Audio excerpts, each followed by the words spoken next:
どうも、モブです。今回はコラボキャラクターの総評についてだよ。それじゃ、早速見ていこう。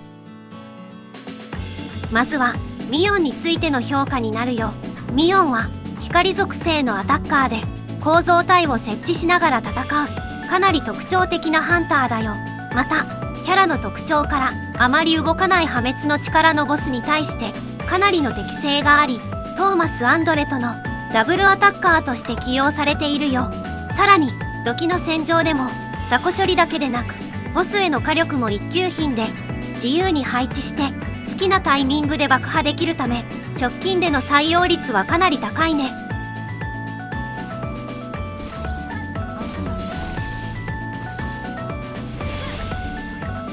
次は、シュフアだよ。シュフアは、水属性のアタッカーで、ギルドボスの B チームや、土器の戦場で使われているよ。また、破滅の力では、黄砂か雫の方が適性があるため、活躍の場所がミオンより少ないのが現状だね。しかし、土器の戦場では、メイリンの特性などの効果が、防御力参照キャラである黄砂かには乗らない上に、瞬間火力も劣るため、今後もしばらく活躍する可能性があるよ。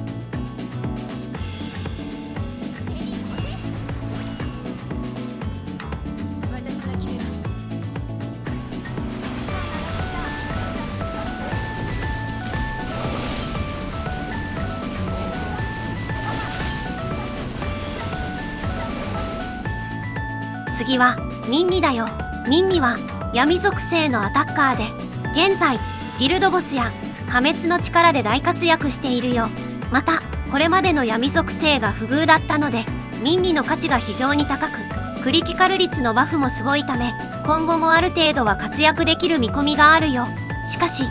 唯一の懸念点は、数ヶ月以内に追加される、闇属性アタッカーが登場した際に、存在価値が低下してしまうことだね。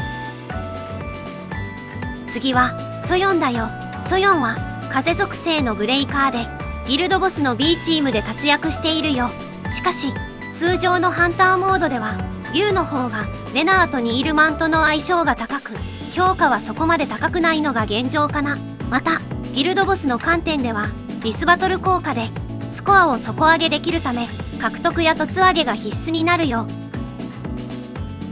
次は、ウギだよ。ウギは、火属性のブレイカーで、評価もかなり高く、あらゆるコンテンツで使用されているよ。基本的には、戦闘時間が短いコンテンツでの起用になるけど、エシルより火力特化型であるため、破滅の力では、エシルや、リナの代わりに編成する人が多く見られるよ。また、ウギの良いところは、アタッカーとブレイカーの両方の役割をこなすことができ、エシルとの使い分けがはっきりとしているところだね。さらに、ギルドボスのファフトナや巨大石像では防御力貫通メタにより火属性編成が使われることが多く、次の火属性ハンターの実装はまだ先になることから長い目で見て活躍に期待ができるよ。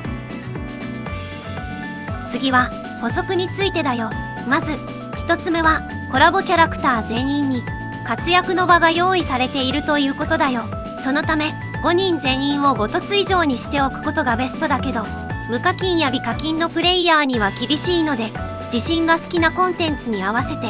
優先順位を決めるようにしよう。次に2つ目はこのままの流れでいくと闇属性や光属性のハンターの実装が近いということだね。そのためコラボキャラのミオンやミンには新キャラクターの性能次第である程度評価が下がることが予想されるよ。もちろん完全に使わなくなることはないと思うけど、将来性の面で少し不安になるかな。次に3つ目は次の大型アップデートの生放送や情報待ちが正しいということだよ。このゲームは基本的に次の新キャラクターが登場する前にロビーに出現したり、アップデート直前の公式生放送で情報が出たりするよ。また今回はコラボということで今後は入手することが難しい状況になることから圧倒的に街の判断が正しいよ。とりあえず9月11日には次の新キャラクターが明らかになるため、その日までは待ってみるのが良いかもね。次は協会特別認証交換についてだよ。このアイテムは最近のアップデートで追加されたもので、貫突しているハンターを追加獲得した場合に獲得できるよ。また、このアイテムを5個集めると、好きなハンターを選んで入手することができるようだね。さらに、中身を覗いてみると、コラボキャラクターが含まれているよ。しかし、コラボ期間中であるため表示されている可能性もあり、運営さんにお問い合わせをしてみても、明確な回答を得ることができなかったよ。もしも、コラボが終了しても獲得できるなら、考え方が大きく変わるよね。とりあえず、運営さんからのお知らせを待ってみよう。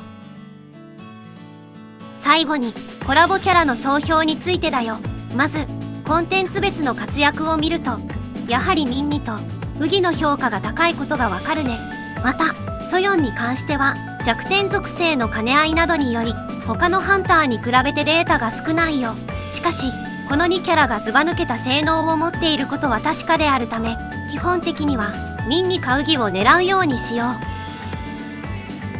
次は、コンテンツ別の評価についてだよ。まずは、土器の戦場では、ミヨン、シュフア、ミンニは、アタッカーとして、今後も起用されることが多いかな。唯一、ミンニはまだ使われていないけど、スキル2で敵を倒すと、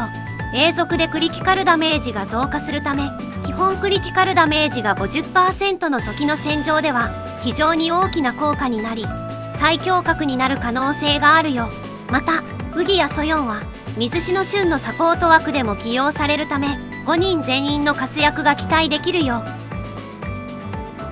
次は、ギルドボスについてだよ。ギルドボスでは、特定のハンターの効果で、パーティーメンバーだけでなく、B チームを含む、味方のハンターごとに加算される特性があるため、同一属性で固めることが多いよ。そのため、全体的にキャラクターの数が少ない現状では、コラボキャラ全員の活躍が期待できるよ。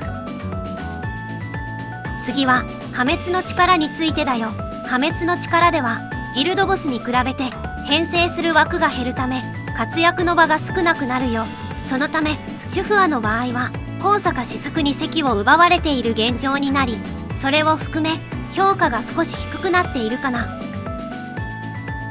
また、その他のコンテンツとして、光の攻防では、目立った評価を確認できておらず、シミュレーションゲートに関しては、ウギやミンニが活躍しているよ。これまでのデータを踏まえ、コラボキャラの優先度の参考になれば嬉しいかな。今回の動画は以上になるよ。これからもこのチャンネルでは俺あらの動画をたくさん投稿するつもりだよ。よかったらチャンネル登録、高評価、コメントお願いします。